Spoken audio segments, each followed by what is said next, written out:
కేంద్ర మంత్రి కిషన్ రెడ్డి మీడియాతో మాట్లాడుతున్నారు. ఇప్పుడు లైవ్ చూద్దాం. వాళ్ళు పోటీ చేస్తున్నటువంటి ఒకే ఒక సీటు, 3 సీట్లలో ఒకటే సీటు కాంగ్రెస్ పోటీ చేస్తుంది. ఆ ఒక సీట్లో గెలిచినా కూడా బాకా ఊదడమే తప్ప ఈరోజు ఈ వర్గాలకు ఏ మాత్రం మేలు జరగదు. ఈ యొక్క ఎన్నికలు ఏవైతే ఉన్నాయో ప్రశ్నించే గొంతుల కోసమే, ప్రశ్నించే వ్యక్తుల కోసమే ఈ సీట్లు రిజర్వ్ చేయడం జరిగింది. జనరల్ ఎమ్మెల్యే సీట్లు కావు, ఇది గ్రాడ్యుయేట్స్ కాన్స్టిట్యున్సీ నుంచి. అంటే గ్రాడ్యుయేట్స్ సంబంధించినటువంటి సమస్యలు శాసన మండలిలో ప్రశ్నించాలనే ఆ రోజు రాజ్యాంగ నిర్మాతలు, చట్టసభలకు రూపకల్పన చేసినటువంటి వాళ్ళు వీళ్ళకు ప్రత్యేకమైనటువంటి ఓటు హక్కు కల్పించారు. పట్టభద్రులు అంటే ఉద్యోగస్తులు, నిరుద్యోగులు, విద్యావంతులు, మేధావుల సమస్యలు లేవనెత్తాలి కాబట్టే వీళ్లకు ప్రత్యేకమైనటువంటి హక్కు కల్పించారు 2 సెక్టార్స్కు. కాబట్టి నేను పట్టభద్రులను, ఉద్యోగస్తులను, ఉపాధ్యాయులను కోరుతా ఉన్నాను, ఎవరినో ఒకరిని ఎన్నుకుంటే లాభం లేదు. ఈరోజు శాసన మండలిలో ప్రశ్నించే గొంతులు లేవు. శాసన మండలిలో ప్రభుత్వాన్ని నిలదీయాల్సినటువంటి అవసరం ఉంది.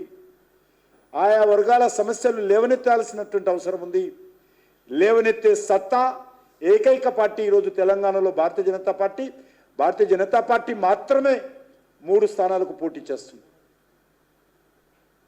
కాంగ్రెస్ పార్టీ కూడా 3 స్థానాలు ఉంటే ఒకటే స్థానానికి పోటీ చేస్తుంది. మిగతా 2 స్థానాల్లో కాంగ్రెస్ పార్టీ అడ్రస్ లేదు, టీఆర్ఎస్ పార్టీ అడ్రస్ లేదు. కాబట్టి భారతీయ జనతా పార్టీ మాత్రమే కమిట్మెంట్తో ఈ వర్గాలకు సంబంధించినటువంటి వారికి అండగా నిలబడాలని, వాళ్ళ సమస్యలు లేవనెత్తాలని, వాళ్ళ సమస్యల పరిష్కారం కోసం చొరవ చూపాలని, వాళ్ళ సమస్యల పరిష్కారం కోసం పోరాటం చేయాలని కమిట్మెంట్తో భారతీయ జనతా పార్టీ మాత్రమే 3 స్థానాలకు పోటీ చేస్తూ ఉన్నాం.